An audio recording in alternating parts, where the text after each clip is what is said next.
du château, le premier en Écosse, comme Philippe a deux châteaux. Jacqueline Boyer est avec nous. Bonjour Jacqueline Boyer. Bonjour. Alors Jacqueline Boyer, j'ai grand plaisir à vous recevoir. Je vous avais rencontré lorsque vous avez sorti ce livre où vous racontiez 3 vies extraordinaires. Oui. Alors on va revenir sur ces vies extraordinaires. On rappelait bien sûr que vous êtes la fille de Lucienne Boyer. Voilà. Et Madame par les voies d'amour, Jacques Pils, Clopin-Clopin. Pils et Tabet aussi, couché dans le foin, donc 2 carrières, et belle-fille d'Édith Piaf. Et belle-fille d'Édith Piaf. Donc, quelle famille. Quelle famille. Donc vous avez baigné dans la musique et dans la chanson très tôt. Oui. Je crois que vous aviez quoi, une quinzaine d'années quand vous avez commencé sur scène, mais est-ce que vous chantiez comme ça aussi chez vous? Je chantais comme ça, je chantais surtout à la chorale de mon collège.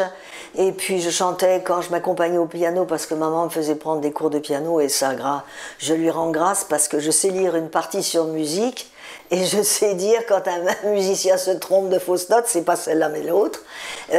Donc j'ai commencé à chanter réellement en m'amusant vers 15-16 ans et c'est là où ma mère m'a emmenée avec elle dans une tournée où elle m'a mis en supplément de programme où j'ai démarré avec 3 chansons. Voilà. Alors, vous chantiez quoi à cette époque-là? Vous chantiez qui? Je chantais 3 chansons, une de Charles Dumont et Michel Vauquer qui s'appelait « Lorsque Sophie dansait », une chanson de Catherine Valente, à l'époque qui était une grande star française et américaine et allemande, Bing Bong Bay, et une chanson du folklore hongrois, puisque c'était en Hongrie que se passait la tournée, et en folklore et en hongrois, et donc voilà. Ça a été mes premiers débuts. Et quand vous faites des débuts, vous ne le faites pas à moitié parce que qui était la vedette, vous ou Marlène Dietrich? Après, c'est-à-dire, je reviens à Paris, la maman ouvre son cabaret, son 5e ou 6e cabaret, avenue Junot, c'était en 58. Là arrive un soir Franck Pourcel et Bruno Cucatrix, et qui m'a connu bébé. Vient m'écouter avec Franck, ils viennent m'écouter, et là Franck dit à ma mère, la petite maintenant, parce que Franck Pourcel a été le chef d'orchestre de ma mère pendant 8 ans aussi, et là Franck dit à ma mère, la petite, je vais lui faire ses premiers enregistrements, je vais la diriger, faire ses premières orchestrations de ses disques, et là Bruno dit, moi je vais la mettre sur scène, et elle va apparaître dans le spectacle de Marlène Dietrich au Théâtre de l'Étoile en 1959. Comme ça que ça a commencé. 3 chansons, et j'étais présentée comme étant la demoiselle de la chanson française. La demoiselle de la chanson française, elle suit son chemin comme ça. En 60, on me choisit pour gagner l'Eurovision. Non, pour représenter la France, avec Tom Pilibi, une chanson de Pierre Cour et André Pop, et il se trouve que je gagne pour la France. Et ce qui est drôle, c'est que cette chanson, vous n'étiez pas destinée... Non, elle était pour Marcel Amont, qui n'a pas fait l'Eurovision, il avait plein de choses à faire, une tournée, etc. Et c'est tombé sur moi, et voilà. Alors s'ensuit bien sûr en 1960 une tournée internationale, plein de choses. L'Olympia, l'Alhambra avec Aznavour qui me prend sous son aile, les États-Unis avec Gilbert Bécaud, parce que Gilbert a été pendant de longues années aussi l'accompagnateur de mon père, avant de chanter, le pianiste. Et donc je démarre avec ces 2 grands noms qui me prennent sous leurs ailes, et ensuite je fais plein de choses.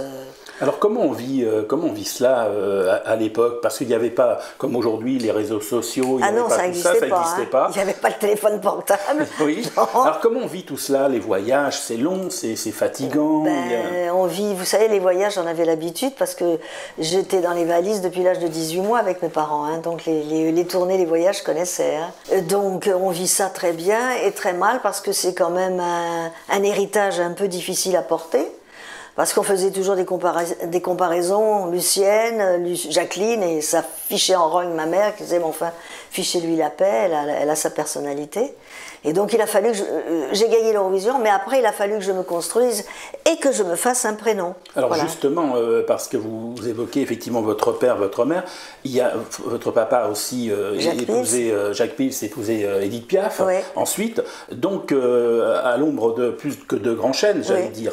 Comment on se sent là, parce que... Moi, c'est-à-dire que je les ai vus répéter, j'ai vu leur travail, j'ai vu leur doute, doutes, leurs angoisses, leurs remises en question.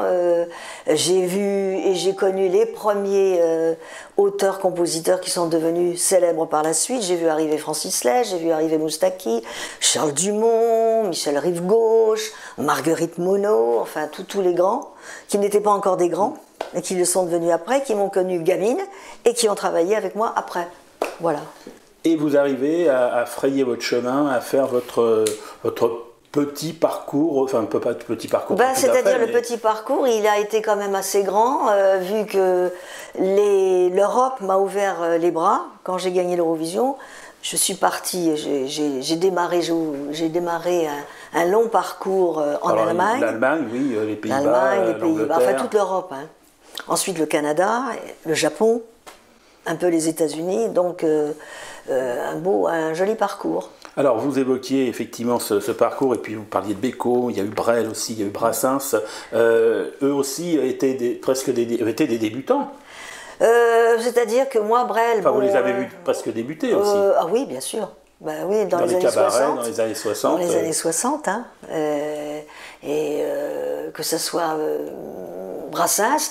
Le premier gala que je fais avec Brassens, c'était à Biarritz, au casino de Biarritz. Très intimidé, moi aussi. On était tous les deux, parce que c'était un timide, Georges, dans la vie. Et je vais dans sa loge pour le saluer, il est très timide. Et puis il commence, il prend sa guitare et il me joue toutes les chansons de Pile cet abeille qu'il connaissait par cœur. C'est comme ça qu'on a... Et alors le soir arrive et il sentait que j'avais le trac. Je sens une main, alors je regarde, je suis sur scène, je regarde à travers le trou du rideau rouge. Et il y a une main qui se pose sur mon épaule, c'était Georges qui me dit « T'inquiète pas, ils sont gais comme des pinces à linge. T'inquiète pas, ça va bien se passer. » Donc j'ai eu des tas de rencontres extraordinaires. L'Allemagne est importante pour vous? Très. Très, parce que dès que j'ai gagné l'Eurovision, j'ai tout de suite enregistré Tom Pilibi en allemand. Et là, ça a démarré tout de suite. J'ai tous les plus grands auteurs-compositeurs allemands qui m'ont écrit plein de très belles chansons. Mais des gros tubes, pas pour la France, mais pour l'Allemagne. Là, vous avez entamé une double carrière. Ah oui, des gros tubes. Hein. Gros tubes, dont un qui s'appelle Mitsou. En France, c'est Tom Pilibi. En Allemagne, c'est Mitsou. Je suis Mademoiselle Mitsou. Mademoiselle Mitsou, pourquoi elle s'envole pour les États-Unis? Mademoiselle Mitsou s'envole pour les États-Unis. Vous parlez de l'époque Benton, ça? Oui, voilà, oui. C'est-à-dire, elle change de nom. Si, je change de nom parce que je m'étais entendu dire que Jacqueline Boyer, c'était l'époque des yéyés. Hein. Oui. Et Jacqueline Boyer, l'époque des yéyés, c'était démodé. C'est ce qu'on m'a dit. Je chantais trop juste. On comprenait tout ce que je disais. Et puis, donc ça n'était pas à la mode. J'avais une jolie voix, il ne fallait pas des voix. Sont arrivées Françoise Hardy, France Gall, toutes ces femmes qui ont fait des grands noms, qui sont des grands noms, mais qui n'étaient pas de mon côté musical. Donc je suis partie là, j'ai rencontré un compositeur et un auteur américain, et c'était en Allemagne, et ils m'ont dit, mais avec la voix que tu as, on va faire quelque chose, et on va faire un joke. Il y avait déjà eu avec Nicole Croisy, qu'il avait fait avec Judy Jackson. Et j'enregistre un album magnifique qui s'appelle Time and Time Again, Life is New. Et là, mon producteur, qui était Gérard Pedron, ne savait pas ce qui se passait, mais enfin il avait donné son accord, et je change de nom, on cherche un nom, Bébé Benton, et je change de look. Je deviens blonde, je me coupe les cheveux, je mets les lunettes noires, et je parle en anglais. Et on sort l'album, et je fais toute la promotion. Alors toutes les télés toutes les télés, en anglais, avec un interprète. c'est charmant l'accent français. Oui, mais là j'avais vraiment un accent américain, puisque ma deuxième langue c'est l'anglais. Puisque j'ai été aux États-Unis, quand j'étais petite fille, j'étais à l'école là-bas, donc je parlais, quand je suis revenue en France, j'avais l'accent américain. Et donc, on a sorti cet album, et c'est comme ça que c'est arrivé. Et ça a passé énormément dans toutes les radios branchées. J'ai fait toutes les discothèques, etc. En Benton, avec Éric Durand s'en souvient, d'ailleurs, il est là, il peut le dire, avec les lunettes noires et tout, et je faisais tout en anglais, c'était marrant. Et Je suis même passée dans une grosse émission avec Mourouzi qui ne m'a même pas reconnue. Et qui a dit, une fois que j'ai eu chanté, qui me présente au public et qui dit, une chanteuse américaine comme cela, on en veut encore. Je ne l'avais pas reconnue. Et c'est Michel Drucker qui a dévoilé le poteau rose dans un fameux Champs-Élysées.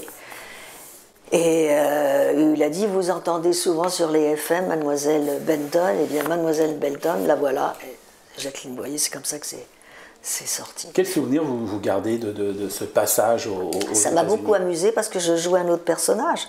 Et je chantais comme j'avais envie de chanter. Parce qu'à l'époque, quand j'ai gagné l'Eurovision, on me refaisait faire les mêmes chansons dans le style Eurovision. Et moi, ça ne me plaisait pas trop, puisqu'à l'époque, on n'avait pas trop le droit de dire quelque chose. J'avais des directeurs artistiques qui discutaient pour moi et qui trouvaient les chansons pour moi. Et moi, ça ne me plaisait pas trop. Et là, je chantais comme j'avais envie de chanter. Pourquoi un retour en France et pas peut-être une carrière au cinéma, une carrière... En retour en France, parce que une fois qu'on a dévoilé Benton en Boyer, il fallait bien revenir. Hein. Merci Michel Drucker Oui et non. Ça c'était un... Et puis surtout parce que Pascal Sevran voulait que je revienne. J'ai été une des premières avec ma mère à faire ses premières émissions.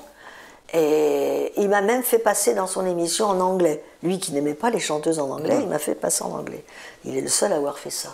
Et donc il a dit, ma petite fille, maintenant tu reprends ton nom. Parce qu'il m'appelait ma petite fille. Et je suis redevenue Jacqueline Boyer. Et Lucienne Boyer, votre maman, elle en pensait quoi? Elle trouvait ça formidable. Elle trouvait ça formidable. Et elle m'a dit, elle disait, oh, elle a du culot, ma fille, de faire ça. Très bien, elle trouvait ça formidable, elle. Au contraire.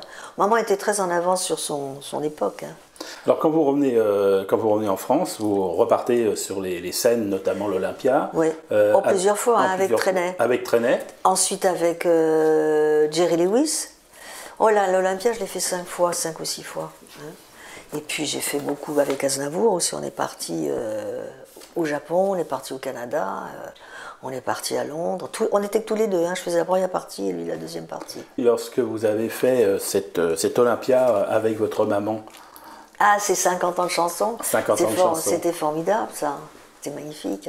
Mère et fille, vous repreniez une partie de son répertoire, elle prenait des duos avec vos chansons à vous, comment ça se passait?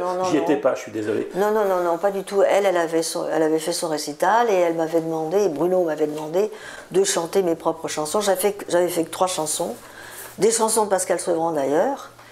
Et Parlez-moi d'amour, on l'a chanté en duo. Vous avez consigné cela dans un livre, Histoire de 3 vies extraordinaires. Voilà. Quand vous vous êtes replongé dans ces souvenirs, dans l'écriture, c'est venu tout seul, c'est venu spontanément, ou est-ce qu'il y a des choses qui C'est venu spontanément, et puis c'est venu aussi, il a fallu quand même que je relise, parce que en 1901, je n'étais pas née, malgré mon grand âge aujourd'hui, je n'étais pas encore née, donc il a fallu que je me replonge un petit peu dans la biographie de ma mère, dans la biographie aussi d'Edith et de mon père, et donc je picore un petit peu par-ci par-là, et puis il m'est revenu bien sûr quelques souvenirs que moi j'avais partagés avec eux. Mais c'est leur vie que je raconte, c'est pas la mienne, c'est leur vie. Comment elles ont démarré, comment elles se sont rencontrées, comment les chansons sont arrivées, la guerre aussi, parce que c'est très important la guerre. Ils ont fait la guerre, ils ont fait la résistance, les 3 personnages, donc ça j'en parle. Vous avez envie de raconter votre vie à vous? Bon, pas encore, non. Pas encore? Je suis pas encore morte. Non. Non, et puis je sais pas, on me pose la question. Il y en a qui écrivent leur mémoire à 20 ans. Hein, donc. Tu devrais, mais non. Je vois pas, enfin bon, je crois. Vous n'avez pas l'impression d'avoir une sorte de vie d'aventurière, dans le sens noble? Eux, ils ont eu une vie aventurière beaucoup plus que moi, puisqu'ils ont été au départ de ce qu'est devenu le patrimoine de la chanson française. Hein. Moi, j'ai fait que reprendre leur titre après. Hein. Jacqueline Boyer, vous écoutez quoi aujourd'hui dans la chanson française? Vous aimez quoi? Vous aimez qui? De tout, tout ce qui est... J'aime bien, comment vous dire, Grand Corps Malade. Zaz, il y a... Oui, Zaz, il y a... Vianney, qu'est-ce qu'il y a? Enfin, tous ceux qui sont un peu chansons, qui disent des textes, qui disent quelque chose. Slimane, j'aime bien. MC Solar. Merci Jacqueline Boyer. Merci à vous. Philippe a 2 châteaux, le premier en Écosse.